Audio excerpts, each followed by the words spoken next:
In this video, I want to show you how you can solve a quadratic function by completing the square.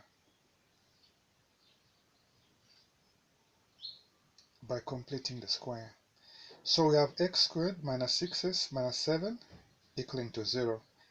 The first thing that you do is you move minus 7 and you make it cross to the other side so that the equation now becomes x squared minus 6x equaling to 7. And then you pick the coefficient of x, which is negative 6, divide it by 2 and square it, and then you find 9. So in order to provide balance to this equation, you take the 9 and you add it to both sides of the equation, and hence it will read as follows: x squared minus 6x plus 9 equaling 7 plus 9. And then you have the answer x squared minus 6x plus 9 equaling 16.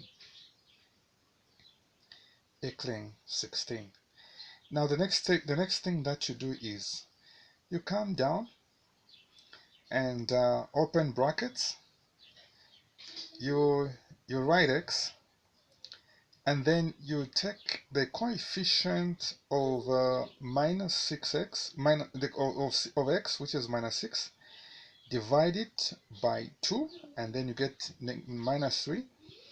And so you write x minus 3 and you square it, and then you equal it to 16.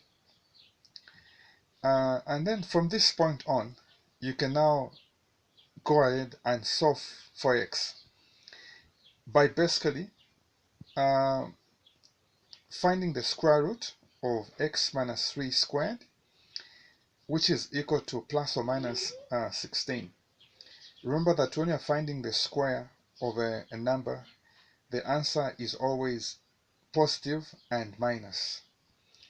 And so when you find the square root of x minus 3 squared, what you get is x minus 3. And the answer on the other side will be plus or minus 4. So now you have two equations: x minus 3 is equal to 4 and x minus 3 is equal to negative 4. And what you get is x is equal to x is equal to 7, because minus 3 crossing the equal sign becomes positive 3, and so positive 3 and 4 put together equal to 7. On the other side, you have x minus 3 is equal to negative 4. When negative 3 crosses